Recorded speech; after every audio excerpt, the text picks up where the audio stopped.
बिस्मिल्लाहिर्रहमानिर्रहीम। अस्सलाम वालेकुम। उम्मीद करती हूँ आप लोग सब खैरियत से होंगे, ठीक ठाक होंगे। अल्लाह ताला हम सबको अपने हिफ्ज़-ओ-मान में रखे। आज मैं आपके लिए लेके आई हूँ बहुत ही मज़ेदार और इजी सी रेसिपी है मंदी की। हर घर में मंदी बनती है, सबके अपने अपने तरीके, और मेरे इस तरीके से अगर आप बनाएंगे बहुत ही मज़ेदार बनेगी और इजी सी रेसिपी है मंदी। चाहे घर में बड़े हों, बुज़ुर्ग, बच्चे, सबको बहुत पसंद आती है और हर घर में तैयार की जाती है। तो चैनल पे आप लोग अगर नए हैं तो लाइक और सब्सक्राइब करना मत भूलिएगा। वीडियो एंड तक लाजमी देखना, स्किप मत कीजिएगा।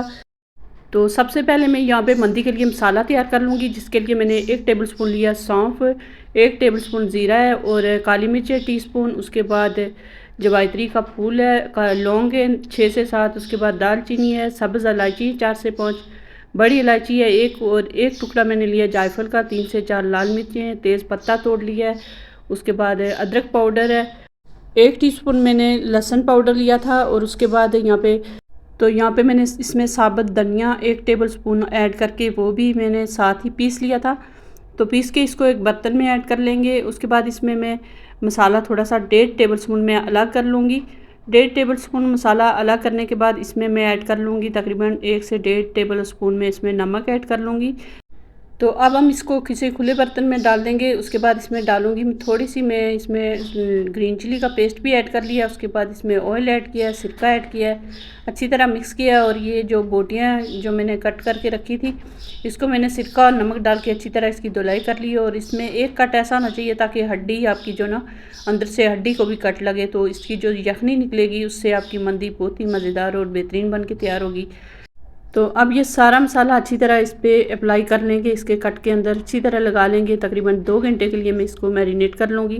आपके पास अगर ज़्यादा टाइम है तो ज़्यादा टाइम के लिए भी आप कर सकते हैं। उसके बाद इसको एक कुकर में शिफ्ट कर लेंगे, चाहे तो आप इसको किसी देगचे या पतीले में भी पका सकते हैं। तो यहाँ पे मैं कुकर में पका रही हूँ। तो पहले इसमें बोटियाँ डालेंगी और उसका जितना भी प्लेट में मसाला है सारा हम अच्छी तरह साफ़ करके इसमें डाल देंगे। उसके बाद इसमें जाएगा पानी डालने के बाद इसमें जाएगा लहसुन और प्याज। और ये जो लहसुन है नीचे से छुरी से इसको अच्छी तरह साफ़ कर लेना, क्योंकि इसमें थोड़ी सी वो नमी सी लगी होती है तो गंदा होता है। तो अच्छी तरह साफ़ करके तो धो लें। तो अब इसको लगाएंगे ढक्कन और चूल्हा ऑन करके इसको पकने के लिए रखेंगे। इसमें मैंने नमक और मसाले मज़ीद कुछ भी नहीं ऐड किए, सारे मसाले काफ़ी हैं। अब यहाँ पे मैं चटनी तैयार कर लूँगी। यहाँ पे 3 टमाटर मैंने लिए, दरमियान से कट कर लिए। उसके बाद 3 से 4 जो मैंने लहसुन के लिए, इसको अच्छी तरह मैं दोनों साइडों से पका लूँगी। और इसका छिलका जो हमने उतारना है, बहुत ही मज़ेदार, आप इसको चटनी बोल लें या सॉस बोल लें, ये बहुत ही मज़ेदार बन के तैयार होती है। तो यहाँ पे मैंने टमाटर पका के इसके छिलके उतार लिए, जग में डाला है। उसके बाद थोड़ी सी पत्तियाँ धनिए की, थोड़ी सी 2, 3, 4 पुदीने की। उसके बाद घर की कुटी हुई हमारी लाल मिर्च है 1 टेबलस्पून। उसके बाद थोड़े से धनिया साबुत डाला है, ज़ीरा है और लेमन जूस मैंने इसमें ऐड कर लिया था। सारा कुछ डाल के हम इसको अच्छी तरह ग्राइंड कर लेंगे। तो आप लोग देख सकते हैं बहुत ही मज़ेदार हमारी चटनी बन के तैयार हो गई है, सॉस की तरह है, बहुत मज़ेदार बनती है ये। तो यहाँ पे गोश्त भी अब चेक कर लेते हैं, तकरीबन हमारा गोश्त पक गया होगा। कुकर खोलते हैं तो यहाँ पे मैं देख रही हूँ, चेक कर रही हूँ, गोश्त गल गया है। तो इसको हम निकाल लेंगे।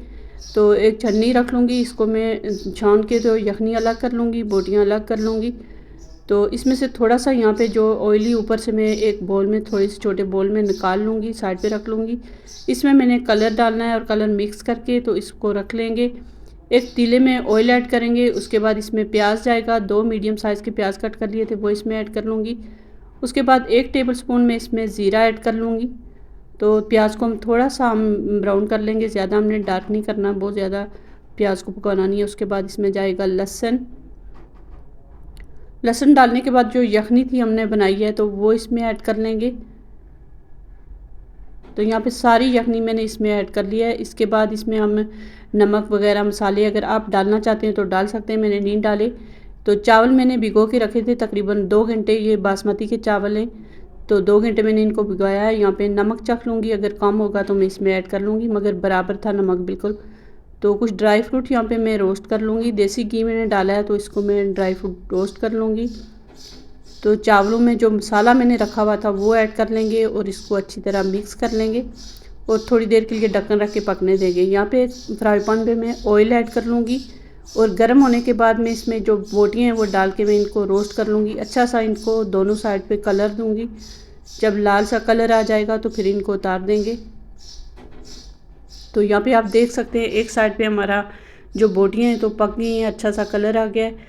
चावल भी तकरीबन यहाँ पे हमारे दम के करीब हो गए हैं। तो अब जो कलर मैंने मिक्स करके रखा था वो पहले इसमें डाल दूँगी। उसके बाद इसमें जाएंगी बोटियाँ जो मैंने रोस्ट करके रखी थी। बहुत ही मज़ेदार सी खुशबू आ रही है हमारे किचन में, इतनी मज़ेदार बन के ये तैयार होगी।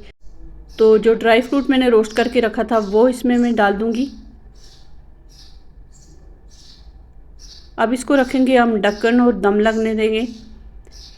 तो यहाँ पे हमारा 25 मिनट तक दम लगने के बाद हमारी मंदी बन के तैयार हो गई है। चावल हमारे खिले खिले बिल्कुल नरम जूसी तैयार हुए हैं। तो अब इसको सर्व कर लूँगी मैं एक प्लेट में। आप देख सकते हैं कितने हमारे मज़ेदार चावल ये बन के तैयार हुए हैं। खिले खिले चावल है और खुशबू इतनी मज़े की आ रही है। तो यहाँ पे थोड़ा सा मैं इसमें ड्राई फ्रूट भी डाल दूँगी। उसके बाद इसमें डालेंगे थोड़ा सा सैलेड और बोटियाँ ऐड कर लेंगे। उम्मीद करती हूँ आपको आज की रेसिपी पसंद आई होगी। अगर रेसिपी अच्छी लगी है लाइक और शेयर लाजमी करें और मिलते हैं एक नई रेसिपी के साथ। अपना ख्याल रखिएगा, दुआओं में याद रखना। अल्लाह हाफ़िज़।